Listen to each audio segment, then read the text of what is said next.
everyone. Thank you for joining us tonight. We are in this Wisdom Call series that we've been working on for quite a while, just looking through the Proverbs, right? And taking one at a time, really, and kind of exploring the different thoughts and things that we can consider out of each of those Proverbs as we look at them. I'm going to talk about an interesting one tonight. Ladies, sit back and enjoy, right? As the men kind of take a beat down for a little bit. But that's okay, right? Men need to take a little bit of an understanding about some things and pause. And I tell folks all the time, and you've heard me say this, I'm sure, but it's worth, I'll repeat it until I can't repeat anything anymore. But ladies, if you want to learn about being a wife, go find a good woman that you know that's a good wife and go talk to her, right? Preachers I can tell you all kinds of facts from Scripture. I can't give you a whole lot of personal application from it, right? And so I encourage you to go do that. Men, on the other hand, I know our failures, frontwards, backwards, sideways. I know all those because I've lived all those. So we're going to talk to us a little bit tonight, and I hope your ride home isn't too bad later. Poor Will's got to go a little further than the rest of you, but anyway, let's talk a little bit about that here in just a moment. If you would, let's bow our heads together, though, before we start our study tonight. Our Father in heaven, thank you for the wonderful opportunity we have to study your word tonight, to give a diligence to your message. Thank you for the hope that's found within the Scriptures, the wisdom that you provide, the guidance that you share with us.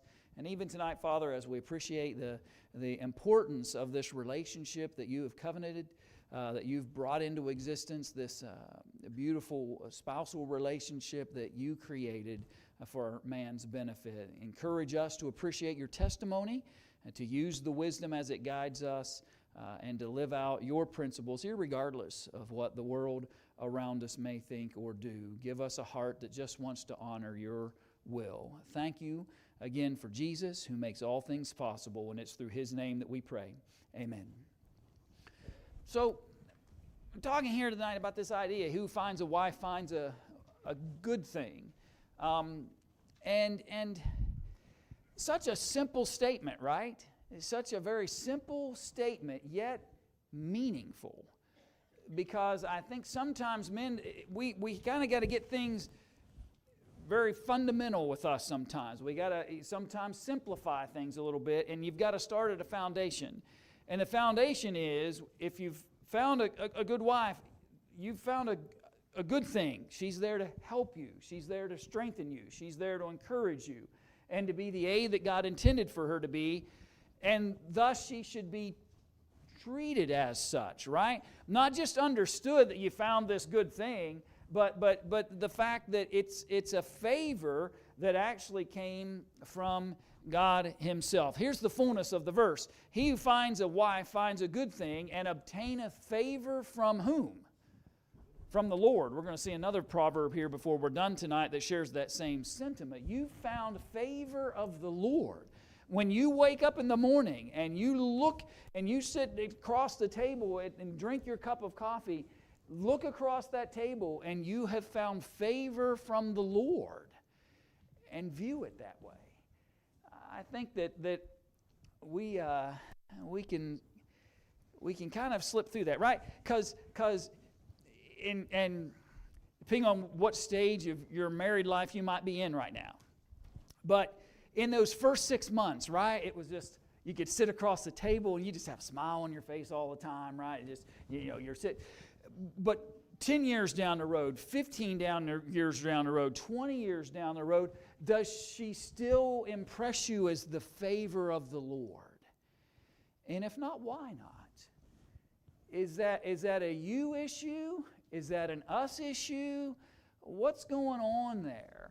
That just because the years have come and gone and the newlywed mindset has kind of been overwhelmed by life, why would I look at this one God has blessed me with any differently than the day that we committed to that relationship? So let's talk about that and the importance of, you've found a good thing and you have obtained favor from the Lord. And yes, ladies, I'll throw this out there for you to think about while we're going through some of this conversation. And that is, I'm going to challenge men tonight in our discussion about what we should be, because that's the theme. But ladies, are you living as one who is the favor of the Lord? Are your choices and decisions and behaviors and thought processes, are you being that? If you were to examine the way you treat your husband, if you were to examine the way that you speak about him, would they thought he had obtained favor from the Lord or not, right? And so there's something here for all of us as we work through this together this evening. So, first question that I asked, and that's how we're working through this, not changing the pattern here. You've got those lesson sheets. You can go to the question list. That's where we kind of use as driving our discussion. We'll bounce back and forth from the text that's in those lessons as well. But first, what primary reason is given in Genesis 2:18 for the creation of woman? What's the primary reason? Okay, it's not good that man should be alone, and so what would we call that? What did he need? What kinds of a helper, right? A helper. What other word might we use? Companion, right? And we're companionship, a help meet. Just notice the text.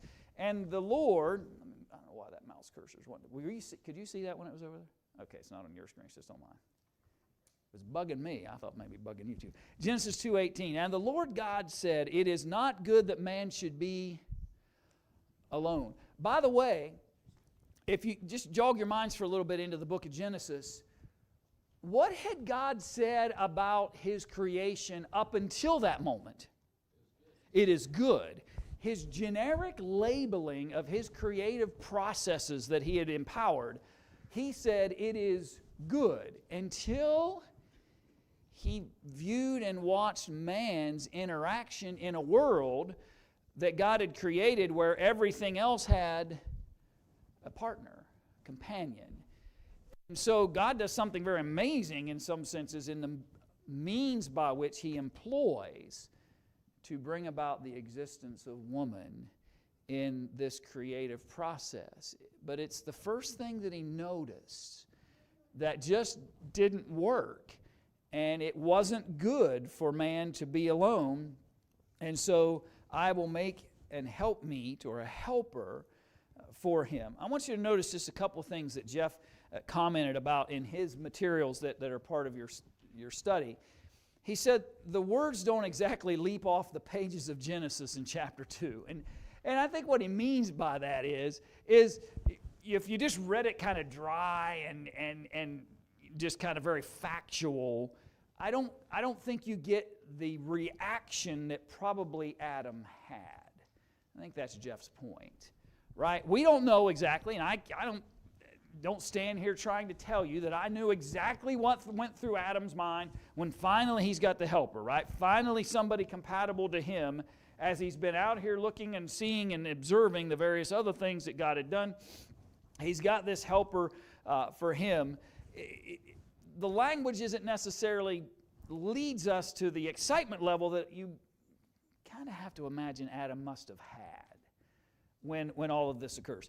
Following a period of isolation and loneliness, God awoke Adam to find a new companion, similarly human but different. Constructed from one of his own ribs, Eve was the perfect complement to his masculinity, a companion and helpmeet by definition and purpose. And I think that's an important thing for us to appreciate about the creative purposes of God. I think we can very quickly become overwhelmed by humanist thoughts. We can become very quickly overwhelmed by societal norms and acceptances and the various things that we deal with in modern society. And it can begin to influence our thinking about the way we're designed and the way we're purposed. And if we're a believer in the Genesis account, then the only conclusion we can make is that God created man, and then He created woman, And she was designed in purpose to be the companion, the counterpart, the helpmeet to his masculinity, his manhood. He says it this way when Adam responds, "This is bone of my bone and flesh of my flesh. She shall be called woman because she was taken out of man." Very factual, right? But I can't imagine him not having a little fervor in his voice when he says that. Jeff also said this: companionship is the key. Wisdom calls again upon the home of the lonely. He who finds a wife finds a good thing and obtains favor from the Lord. Older translations add the modifier good before wife, and another proverb would support the qualifier. And Proverb 19:14 says, "House and wealth are inherited from fathers, but a prudent wife or a good wife is from the Lord." And so though that word isn't necessarily part of the Proverb 18:22 in some translations, it's obviously part of that descriptor when you look at it in Proverb 19 verse 14. So the importance for us to appreciate that God's creative power brings woman into existence from the rib of man, and the intent and purpose of that was to bring companionship and help to man. Now, by the way, if God determined that man needed help, then man needed help. He wasn't meant to function and work by himself alone, especially in the more global sense, if you will, in the larger sense. I knew at some point I would mention this. Might as well now. I mean, it could have come at any point in our discussion tonight. New Testament writers, or New Testament teaches us in a description about eunuchs, right? Those who had distanced themselves from women. They said some were born that way, some were enslaved, and some do it for the cause of Christ, for the gospel's sake. The point I'm trying to make is that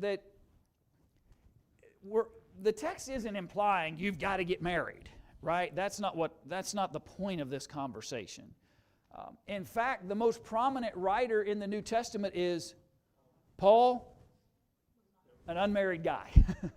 An unmarried guy. So my point is, as we're going through this, don't become overwhelmed by it from that perspective.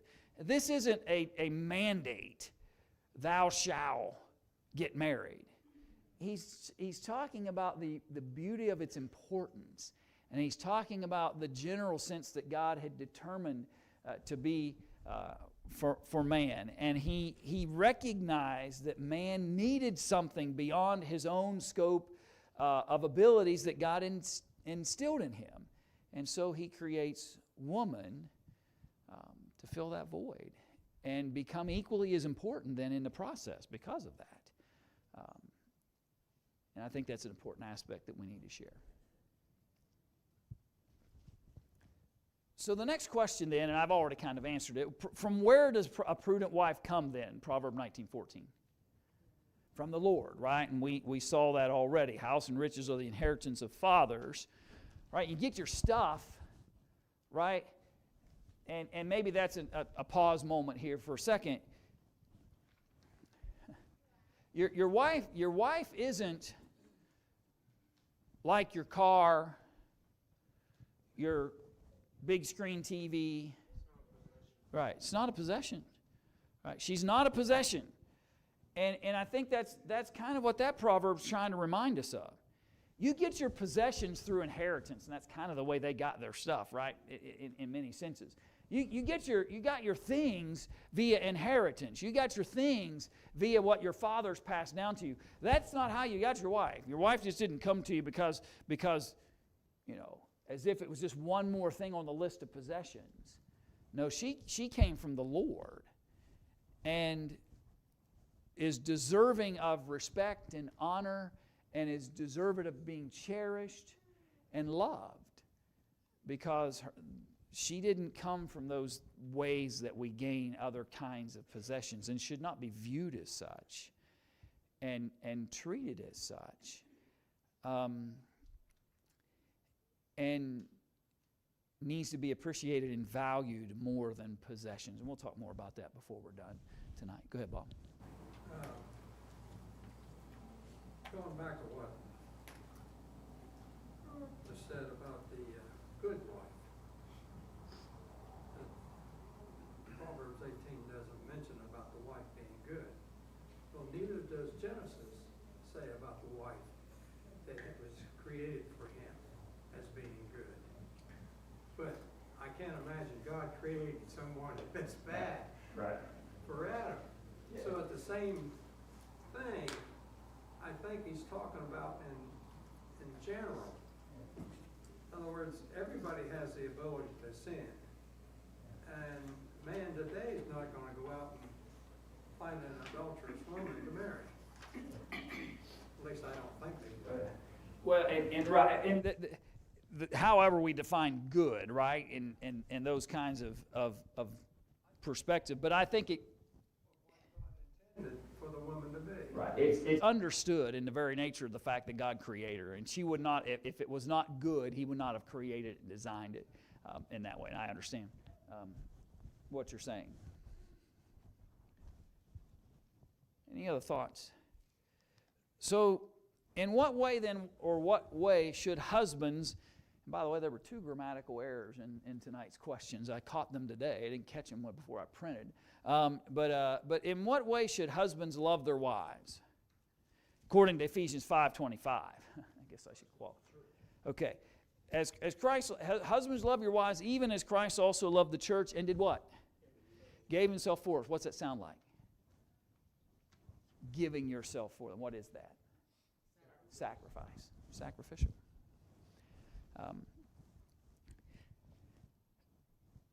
I'm not saying that Deborah hasn't made sacrifices for my benefit. That's not my implication.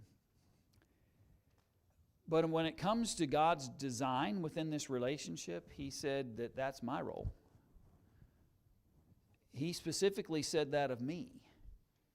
He said, husbands, love your wives in the same way that Jesus loved the church and gave Himself for it. We are the sacrificial ones in the relationship. And I have, I'll be honest with you, gentlemen, I'm not trying to be overly judgmental or critical or whatever, but I've seen a lot of wives make a lot of sacrifices to be the helpmeet to their husbands, and a lot of husbands just take it for granted and not appreciate this very specific role. Now again, I recognize marriage recreates a need for sacrifice on behalf of everybody, right? Or both people, I should say, in that relationship. But men are the ones that God gave this very specific commendation to. Love your wife, even as Christ loved the church and sacrificed Himself for her. And you've heard me, if you've ever heard me teach on marriage, if you can remember those moments, I'll remind husbands that, well, we might say, well, if I had to die for her, I would. But how many of us are really going to get that opportunity, right? And I'm not saying that it's never happened. I'm just saying not likely, right? It's not likely that I'm going to be put in a position where I'm going to have to give up my life on her behalf. It can happen, not likely to happen, statistically speaking. So we're going to have to come up with something better than that. That's my point. We're going to have to come up with something more than, well, if I had to die for her, I would. No, how about sacrificing something you actually have to give? Why not make a sacrifice that you actually are capable of? And find ways for her to appreciate that you are making sacrifices on her behalf and for her benefit. And so that she'll not just hear you say, I love you, before you head off to whatever it is that you're about to do, but that she'll see it in the way you act and behave towards her. And that's important. This is an important descriptor for us. Again, he who finds a wife finds a good thing. You've obtained favor from the Lord. Why wouldn't you want to make sacrifice in return for what God has favored you in and blessed you in and aided you in? It's an important principle, I think, that we need as husbands to appreciate. A wise husband will not take advantage of the wife. Yeah. He won't take advantage of her kindness, her compassion. He, again, won't take those things for granted. And I appreciate that as a sacrificial one in that relationship. If you add, let's just use Jesus as the example, because that's the example that the Ephesian writer Paul mentions. So I gave you two other texts to read, John 11 and John 13. And John 11 really had kind of a moment in it that I want us to focus on. Jesus is standing at the tomb of Lazarus, and verse 35 said, Jesus wept. Jesus was able to feel the emotions and the sorrow and the sadness of that moment, despite the fact that what's he about to do? Yeah, get that stone out of the way, fellas. I'm going to bring him right up out of there. Right? He's going to raise him from the dead. He knows that. In fact, he knows that before he gets there, because he waits in, I'll do a little trivia with you, in Joppa, I believe, if you go back and look. He waits in Joppa long enough, 3 days in fact, to allow for Lazarus to die so that he could perform the greater miracle of raising him from the dead, rather than simply quickly arriving there and healing him. And yet he still weeps. He has the ability to feel that compassion and that sorrow of that event, even though his knowledge and his understanding of the situation was far different than everybody else's that was standing there. And my point is this. Now, we can find exceptions to the rules, right? I don't think these... there are probably some relationships out there, some spousal, husband-wife relationships where the husband is the crier and the wife is the tough one, right? I'm sure you could probably find that. But generally speaking, the Bible speaks of her as the weaker vessel. And that doesn't mean she doesn't have any fortitude of mind or even physical strength at times. It just means she's designed different. And God created her different. And men need to love her like Jesus loved. He doesn't scold them. He doesn't look at that crowd of those weeping at the tomb of Lazarus and say, what are you doing? Do you not know I can bring him up from the dead? Just be quiet, right? And I think sometimes, men, we've got to be more understanding to the various responses she may have to the very same circumstances we're seeing in the simultaneous moment. And we've got to be more compassionate at times about how she's reacting to that compared to how we might react to that scene. And I love the illustration of Jesus there in John chapter 11 as it relates to that thought process. Go ahead, Bob.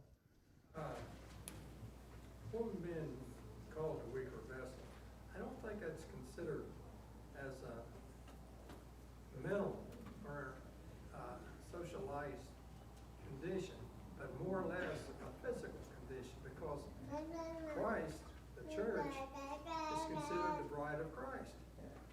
And the church is by no means weak. It's a description, right, to try to just help show the contrast between the two, and we can appreciate that. The other example in John chapter 13 was when Jesus did what?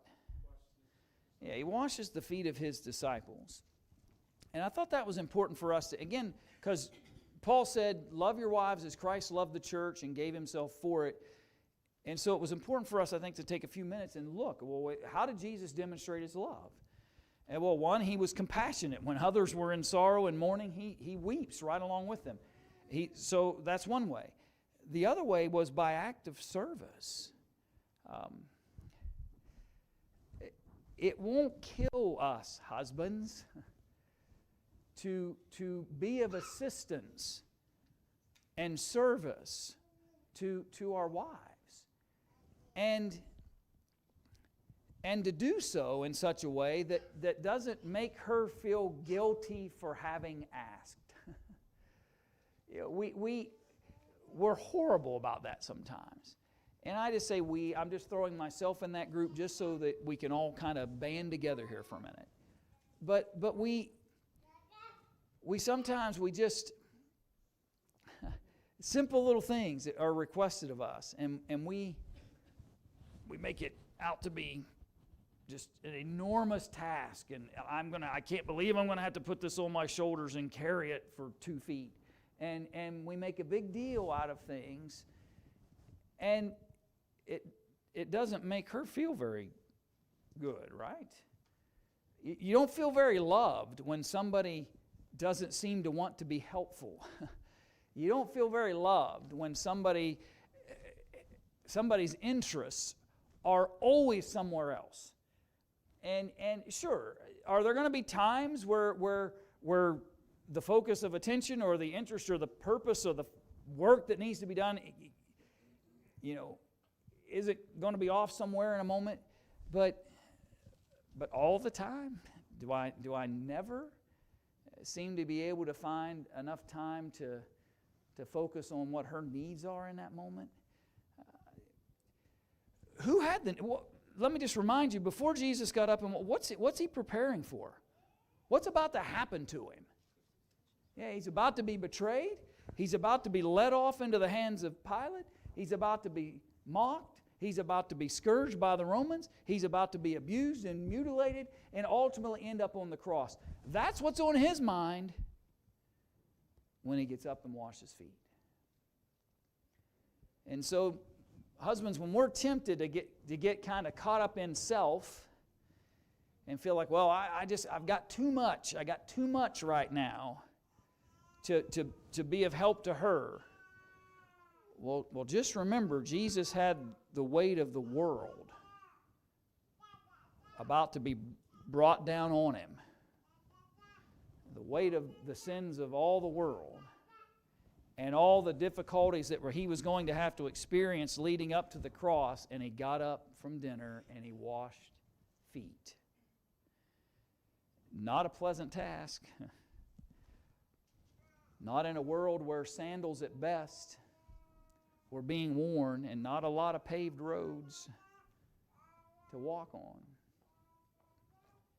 And Jesus shows an act of service. That's how we love as Jesus loved the church and gave himself for it. Not with these high ideals that 99% of the time we would never have to live up to, but things that we can actually fulfill and do in our homes. And they can be simple things. That just, you'd be amazed at how some simple task that you might take over, if you will, that can help her feel appreciated. I do all the dishes in my house. Now, before you feel bad for me, what mostly that means is loading them into the dishwasher, right? That's the truth of that. But I'm not trying to brag. I'm trying to illustrate, because there's more I could do too, right? I can get better at other things, but find something like that. Find something like that, where you it's just something you take care of, something that you don't take for granted, that certain things are always going to happen. Just something that you own, and help her whatever it might be, right? And all of us, that may be different, right? The things we may be able to help our wives with may be different for all of us. Find something. Find something that she'll know that you're washing feet, you're making sacrifices, and you're being helpful in that process. Go ahead, Bob. It's not like the old farmer. His wife told him, said, "Why don't you tell me you love me anymore?" He said, "Well, if I change my mind, I'll let you know." We all. But the thing of it is, that doesn't get it. Yeah. You gotta be showing her and telling her, and she vice versa with you also. Yeah. Yeah. And we'll talk about that reciprocating relationship here in a little bit. But you're right. I think it needs to see it more in us. So what principle then is taught in Ephesians 5:31? So that's where he says, "For this cause shall a man leave his father and mother, and shall be joined unto his wife, and they two shall be one flesh." And that's a quote from where? It's Genesis 2:24. And here's what I wanted us to note about that. When Paul wants those there in Ephesus to appreciate some very fundamental, foundational principles about marriage, where does he look? All the way back to the beginning. He goes all the way back to where all of these things started, back into Genesis chapter 2 and verse 24. Man shall leave his father and mother and shall be joined unto his wife, and they two shall be one flesh. The need for us to demonstrate that she is now the priority, right? She's now become the priority to me. I leave father and mother, and I cleave unto my wife, and we become one because of that. Is it easy for two people to live as one person? I'm not trying to trick you with that. No, it's not easy, is it? It's not easy. Two shall become one flesh. Now I realize there's other implications from that. I get all that. But just think about that with me. Nothing I do from that point forward only affects me. Everything I do from that point forward affects both of us. That's the principle, I think, of one flesh that we need to add to that conversation. Husbands never get into that mindset of well, why does she care? Why does she care I did that or said that or went there or behaved that way? Why does she care? Well, she cares because you became one flesh. And everything you say, do, act, and behave in, everything is now a reflection on her. Because you're one. You're not two independent people. And I tell this is not a young audience, but I don't mean any offense by that, by the way, but I tell young people all the time, listen, if you want to live independent, stay single. Stay single. Because the moment you decide to join yourself into one flesh in a marriage relationship, there is no more independence. It's two people functioning as one together. Now, that doesn't mean you're never apart, never spend any moment. You understand what I mean by that. Everything you do from that point forward affects each other. And I think, I fear, and again, this may be not the audience for these kinds of comments, but I fear a lot of husbands, especially when they're newlyweds, takes them a little while to kind of figure it out that what I did prior to marriage and did my own thing when I wanted to do those things and went where I want, all that's gone now, and somebody else is affected now by my decisions and choices.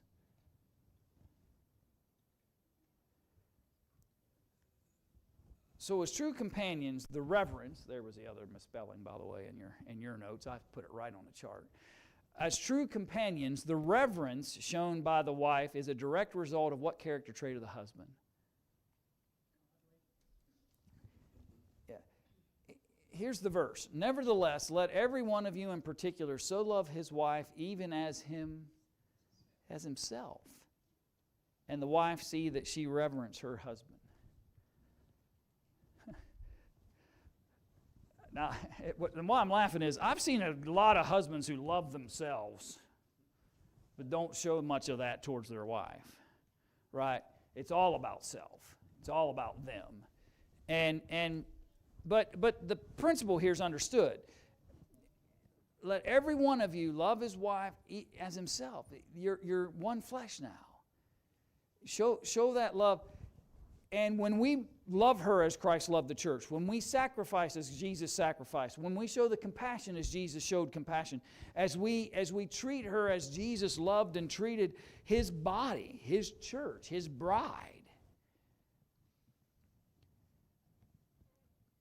then the reverence will be so much easier for her. And that's not to say that we couldn't have a conversation on the other side of this and talk about those things. But I think sometimes husbands make the mistakes. We demand the reverence. We don't lead her to it, right? That's what we should be doing. Our behaviors, our conduct, the way we talk, the things we do, the way we sacrifice, the way we demonstrate our love, it leads her to that respect for us. Sometimes husbands just demand it with no love, no compassion, no sacrifice, and it's hard to get it that way. You might be able to get fear, or you might be able to get some other kind of response, but it won't be reverence, and it won't be respect. The way we gain that is by loving as Jesus loved, and I think that's important for us as husbands to remind ourselves of.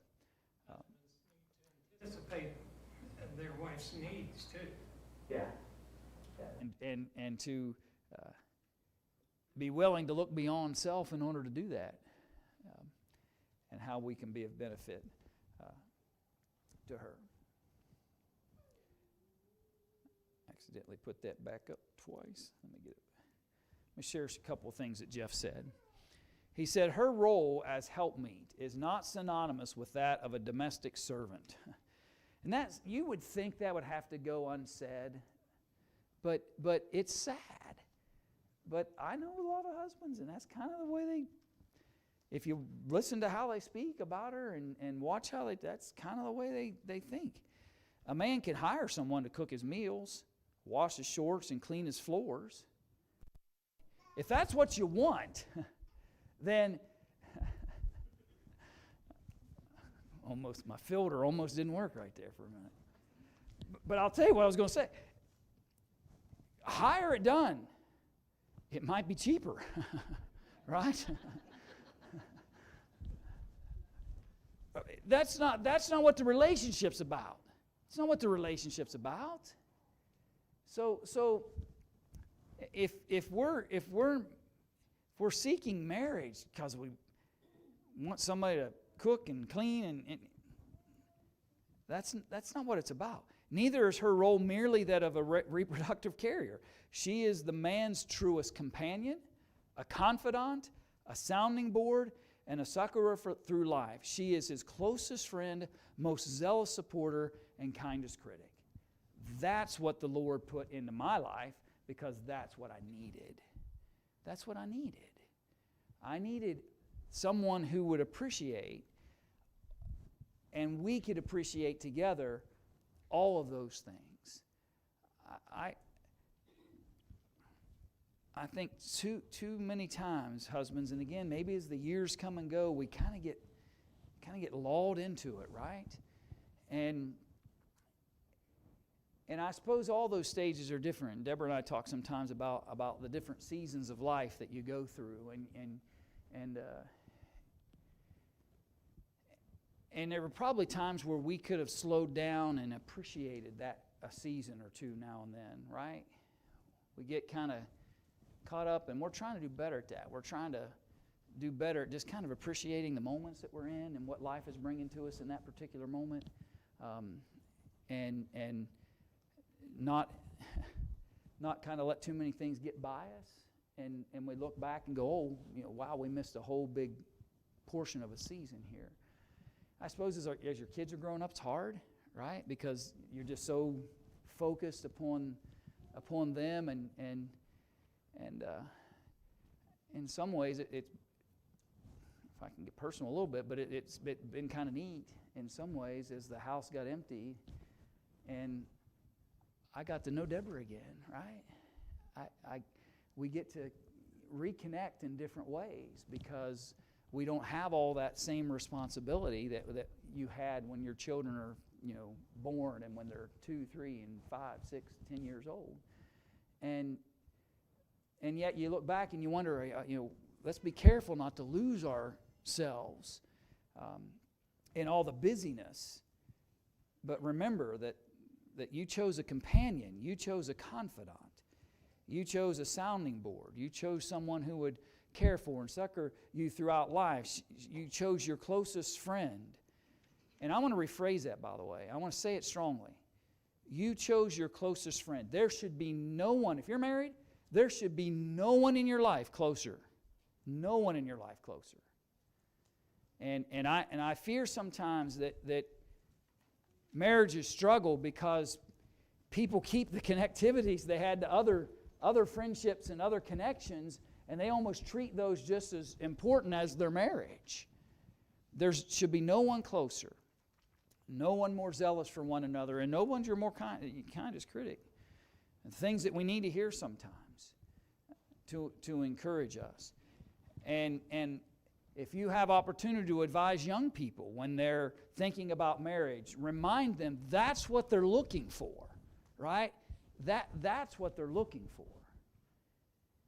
You can hire somebody to cook and clean, but you can't hire somebody to be a companion that's a close friend who will help you and remind you of things that you need to improve upon and encourage you in the things that you're doing well in, and be that one that you and I need. Ultimately, what should be the husband's goal? It was the last statement Jeff made in the material. Remember what it was? He said the husband's goal is to make her feel just as blessed as he actually is. When I first read that, when I was going through the material, Jeff's great with words. He always has been. And some big words sometimes, you got to look them up, but he's great with words. And this struck me. And I don't know whether it caught you as well, but this statement struck me. The husband's goal is to make her feel just as blessed as he actually is. And if you feel blessed, let her know you're blessed. When you know that she's working hard and she's being diligent and she's been faithful and loyal, she's been that companion and she's been that trusted helper and she's been your confidant and all those things that we talked about tonight, then make sure she knows that you know how blessed you are to have her. And that should be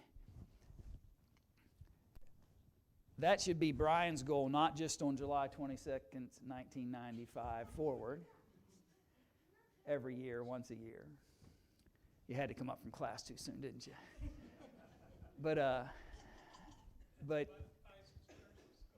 yeah. Same way. Yeah, same way. And with reciprocal relationship. But every day. It should be my goal every day. Not just on anniversaries, Valentine's Day, a handful of special occasions throughout the year. Every day. That should be my goal. Some days I'll meet that goal pretty well. Some days I may not. But it should be my goal to make sure that she knows that you're as blessed as you can be with her, because he who finds a good wife, finds a good thing and obtaineth favor from the Lord. So says the Proverb writer. And I hope I've encouraged all of us tonight as husbands to appreciate that messaging.